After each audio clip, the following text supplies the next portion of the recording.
Hello everyone, આજે આપણે તો કે લેન્સના પાવર તરફ જઈએ છીએ. સૌથી પહેલું તો કે લેન્સનો પાવર એટલે વળી શું? તો કે આ જે લેન્સનો પાવર છે તેને લેન્સની કેન્દ્ર લંબાઈ સાથે સંબંધ છે. એટલે કે લેન્સની કેન્દ્ર લંબાઈના વ્યસ્તને લેન્સનો પાવર કહે છે. આની શું કામ જરૂરિયાત પડી? તો કે જે કોઈ પ્રકાશના કિરણો કેન્દ્રિત અથવા તો વિકેન્દ્રિત કરવાની જે ક્ષમતા હોય તેને લેન્સના પાવર તરીકે રજૂ કરી શકાય.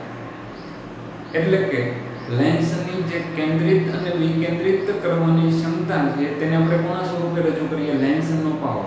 પણ ધ્યાન રાખો કે લેન્સની કેન્દ્રિત અને વિકેન્દ્રિત કરવાની ક્ષમતા મુખ્ય કોની ઉપર આધાર રાખે? તો કે કેન્દ્ર લંબાઈ. જેમ કેન્દ્ર લંબાઈનું પ્રમાણ ઓછું એટલે કે કેન્દ્ર લંબાઈ નાની ટૂંકી હોય તેમ લેન્સની પ્રકાશના કિરણોને કેન્દ્રિત અથવા તો વિકેન્દ્રિત કરવાની ક્ષમતા વધારે હોય. હવે આપણે અગાઉ પણ જોયું હતું કે કયો લેન્સ પ્રકાશના કિરણોને કેન્દ્રિત કરવાનું કામ કરે છે. ઝડપથી તમારો જવાબ કોમેન્ટ બોક્સમાં લખો.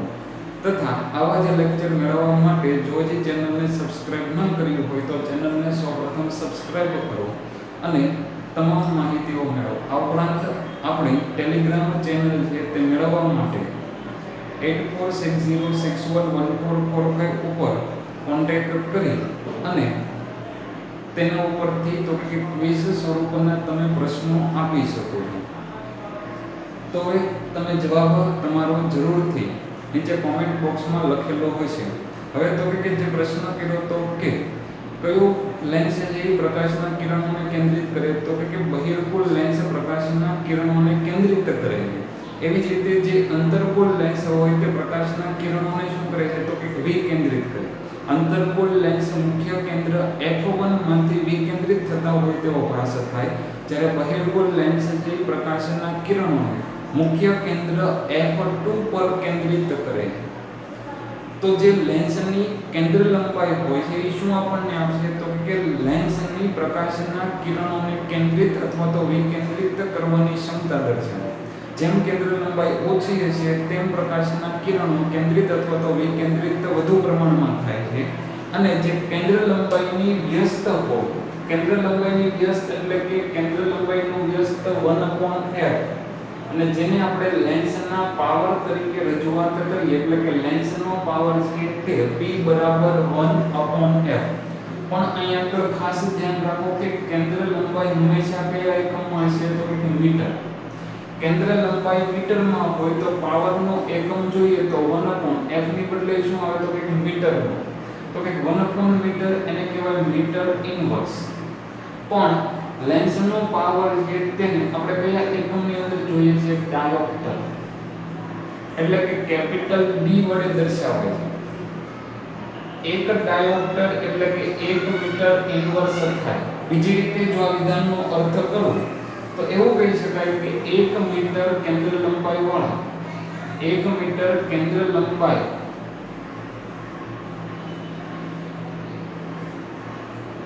ધરાવતા લેન્સનો પાવર કેટલો છે? તો કે 1 ડાયોપ્ટર છે. હવે કેન્દ્ર લંબાઈ તો કે ધન અથવા તો ઋણ. કેન્દ્ર લંબાઈ ધન કોની માટે હોય? તો કે કેન્દ્ર લંબાઈ ધન તો એ લેન્સ હોય છે બહિર્ગોળ લેન્સ. તો જો કેન્દ્ર લંબાઈ ધન હોય તો સ્પષ્ટ થાય કે પાવર પણ ધન જ મળે. એટલે કે બહિર્ગોળ લેન્સનો પાવર ધન હોય. જ્યારે તમે અંતર્ગોળ લેન્સની વાત કરો તો અંતર્ગોળ લેન્સનો પાવર કેવો છે? તો કે ઋણ છે, કારણ કે એની કેન્દ્ર લંબાઈ ઋણ હોય. અંતર્ગોળ લેન્સમાં કેન્દ્ર લંબાઈ ઋણ હોય તો અંતર્ગોળ લેન્સનો પાવર કેવો બનશે? તો કે ઋણ બનશે. જે આપણે જેને પણ ચશ્મા હોય એટલે કે જેને નંબર આવેલા છે એવું આપણે કહીએ છીએ, તો આ જે નંબર હોય એ કોણ લખી આપે? તો કે ઓપ્ટિશિયન લખી આપે. એટલે કે નંબર ચેક કરનારને શું કહેવાય? ઓપ્ટિશિયન. એ જે ઓપ્ટિશિયન આપણને જે નંબર લખે છે કઈ રીતે લખતા હોય? તો કે ડાયોપ્ટર એકમમાં લખે. આપણે એવું કહીએ કે 2.5 નંબર છે તો આ 2.5 એ શું હોય? તો કે એક્ચ્યુઅલમાં એ આપણે ડાયોપ્ટર લખ્યું એટલે કે લેન્સનો પાવર લખી આપે. એટલે કે આપણે જે ચશ્મા પહેરવાના છે એ ચશ્માનો જે કાચ છે એનો પાવર કેટલો છે? તો કે 2.5 ડાયોપ્ટર. આવો અર્થ થાય. જો એ ધન હોય એટલે કે પ્લસમાં જો ઓપ્ટેશન આપણને લખીને આપેલું હોય તો એ કયો લેન્સ હશે? તો કે એ બહિર્ગોળ લેન્સ હશે. અને જો એ ઋણમાં લખીને આપે તો કયો છે? અંતર્ગોળ. હવે જ્યારે આપણે ચેપ્ટર નંબર તો કે આને પછીનું 11મું જોઈશું, જેમાં માનવ આંખની ખામી જોઈશું, ત્યારે કયા વ્યક્તિને, કઈ ઉંમરની વ્યક્તિને કયા પ્રકારની ખામી થાય એના આધારે પ્લસ અને માઈનસ વાળો કન્સેપ્ટ તમારો ક્લિયર થશે. એટલે એને આપણે એ જ વખતે સમજવાનો રાખીએ. અત્યારે આપણે સમજવામાં એમાં તરફ જતા નથી. તો 2.5 ડાયોપ્ટર છે એનો અર્થ થાય કે તમારે બહિર્ગોળ લેન્સ કે જેનો પાવર 2.5 હોય એવો લેન્સ પહેરવો પડે. પણ આની ઉપરથી માની લો કે તમને કેન્દ્ર લંબાઈ પૂછેલી છે 1 માર્કની અંદર, તો શું લખશો? તો કે p બરાબર તો કે 1/f. મારે કેન્દ્ર લંબાઈ જોઈએ છે તો f બરાબર શું કરવું પડે? તો કે 1/p. 1/p ની બદલે તો કે 2.5 પોઈન્ટ કાઢીએ તો 25 છેદમાં 10 છેદનો છેદ અંશમાં વયો જાય. તો અહીંયા આગળ જે મળે છે એ કયા એકમમાં મળે છે? તો કે મીટર. એટલે કે 10/25 એ મીટર હતું. પણ જો મારે એને સેન્ટીમીટરમાં કેન્દ્ર લંબાઈ લખવી હોય તો સ્પષ્ટ છે 1 મીટર એટલે કેટલા સેન્ટીમીટર થાય? 100 સેન્ટીમીટર થાય. તો ઝડપથી છેદ ઉડાડી દઈએ. 25 ચોક 100 એટલે કે 40 સેન્ટીમીટરની કેન્દ્ર લંબાઈ વાળો 40 સેન્ટીમીટરની કેન્દ્ર લંબાઈ વાળો બહિર્ગોળ લેન્સ છે તે પહેરવામાં આવશે. એવી જ રીતે માની લો કે જો એ -2.5 ડાયોપ્ટર હોત તો બાકી કોઈ તો ગણતરી કરે જ નહીં. પણ જ્યારે આપણે કેન્દ્ર લંબાઈ 1/p લખીએ છીએ તો f બરાબર શું હોય? તો કે -10/25 એ મીટરમાં હોય. આ તમારે ખાસ ધ્યાન રાખવાનું છે કે જ્યારે તમે ડાયોપ્ટર મૂકો છો ત્યારે તમને શું મળશે? તો કે કેન્દ્ર લંબાઈ હંમેશા તમને મીટરમાં મળશે અને સેન્ટીમીટરમાં ફેરવા 100 વડે તમે ગુણશો. અને એવી જ રીતે -40 સેન્ટીમીટર થાય. હવે માની લો કે તમને એવું કીધેલું હોય કે જેની કેન્દ્ર લંબાઈ છે તે 20 સેન્ટીમીટર હોય. જેની કેન્દ્ર લંબાઈ કેટલી હોય? તો કે 20 સેન્ટીમીટર હોય તેવા બહિર્ગોળ લેન્સનો પાવર મેળવો.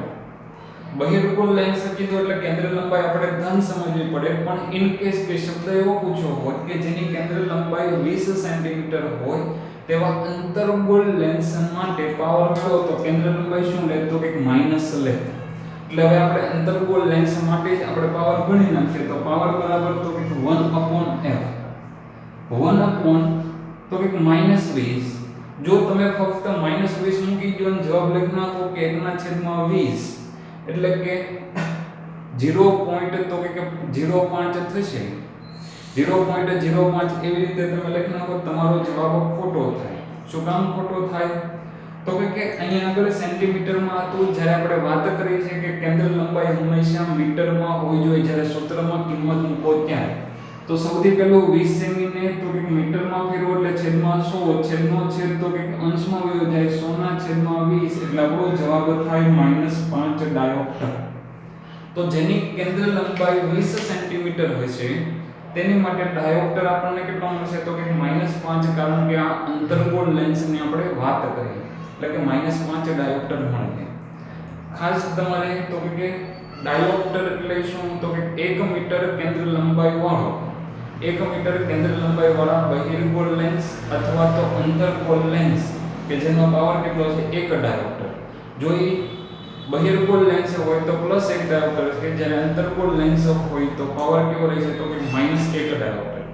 સાથે તો કે જે તમે સરવાળા બાદબાકી કરો છો એવી જ રીતે પાવરમાં પણ સરવાળા બાદબાકી થઈ શકે. એટલે કે 4 ડાયોપ્ટર અને 2 ડાયોપ્ટર વાળા 2 લેન્સ ભેગા કરો તો ટોટલ કેટલું થઈ જાય? તો કે 6 ડાયોપ્ટર થાય. આ બેઝિક સરવાળાની રીતે તમે શું કરી શકો? તો કે પાવરને પ્લસ માઈનસ એટલે કે જ્યારે નંબર ચેક કરતા હોય ત્યારે જુદા જુદા લેન્સ જે આપણી આંખ પર મૂકતા હોય અને નંબર ચેક કરવાનો પ્રયત્ન કરતા હોય. અત્યારે તો કોમ્પ્યુટર સિસ્ટમ છે એટલે એની દ્વારા ડાયરેક્ટ નક્કી થઈ જાય. પરંતુ જ્યારે પહેલા તો ત્યારે શું કરતા? તો કે જુદા જુદા નંબરના લેન્સ હોય આંખ ઉપર શું કરે? તો કે મૂકતા થાય. અને જેટલા લેન્સ મૂકવાથી સ્પષ્ટ આપણને દેખાય પછી નક્કી કરી નાખે કે આટલા લેન્સ વાળો શું કરવો પડશે? તો કે બહિર્ગોળ કે અંતર્ગોળ લેન્સ, જેની ચર્ચા આપણે આંખની દ્રષ્ટિની ખામી વખતે જ કરવી છે એટલે અત્યારે સ્પષ્ટતા નથી કરતા. પણ તમે તમારો જવાબ જરૂરથી કોમેન્ટ બોક્સમાં લખો કે જેને દૂરની વસ્તુ સ્પષ્ટ ન દેખાતી હોય એ કયા પ્રકારનો લેન્સ પહેરશે? અંતર્ગોળ લેન્સ કે બહિર્ગોળ લેન્સ? આ તમે તમારો જવાબ અહીં જરૂરથી લખજો કોમેન્ટ બોક્સની અંદર. તો જે મુખ્ય વાત હતી એની અંદર ફક્ત એટલું જ આવે છે કે લેન્સનો પાવર તો કેન્દ્ર લંબાઈનું વ્યસ્ત એનું સૂત્ર P બરાબર 1/f અને એનો SI એકમ પૂછે તો ડાયોપ્ટર. હવે સાથે તો કે બે ટૂંકી ચર્ચાઓ કરવી છે. હવે જે એની અંદર છે તો આપણે જ્યારે લેન્સ હોય આ જે બહિર્ગોળ હોય કે અંતર્ગોળ લેન્સ હોય તો બહિર્ગોળ લેન્સ છે તે જો એ ટૂંકી કેન્દ્ર લંબાઈ વાળો હશે, ટૂંકી કેન્દ્ર લંબાઈનો અર્થ થાય કે કેન્દ્ર લંબાઈ ઓછી છે કારણ કે મુખ્ય અક્ષને સમાંતર આપાત થતું કિરણ એ શું થશે તો કે મુખ્ય કેન્દ્ર F માંથી પસાર થાય. ટૂંકી કેન્દ્ર લંબાઈ એટલે કે કેન્દ્ર લંબાઈ ખૂબ જ ઓછી છે તો એ શું કરશે તો કે પ્રકાશના કિરણનું મોટા ખૂણે વિચલન કરશે. કેવા ખૂણે વિચલન કરશે તો કે મોટા ખૂણે વિચલન કરે. ટૂંકી કેન્દ્ર લંબાઈ હોય તો મોટા ખૂણે વિચલન થાય અને જો કેન્દ્ર લંબાઈ કેવી હોય તો કે વધારે હોય તો અહીં આગળ તમે સ્પષ્ટ જોઈ શકો કે વિચલન કેવું જોવા મળે તો કે ઓછું જોવા મળે. એટલે કે જે ટૂંકી કેન્દ્ર લંબાઈ વાળો એ અંતર્ગોળ હશે કે બહિર્ગોળ હશે તે શું કરશે તો કે પ્રકાશના કિરણને મોટા ખૂણે વિચલન કરશે. આ એક તમારે જાણ માટે થોડીક માહિતીઓ યાદ પણ રાખવી. જય હિન્દ, જય ભારત.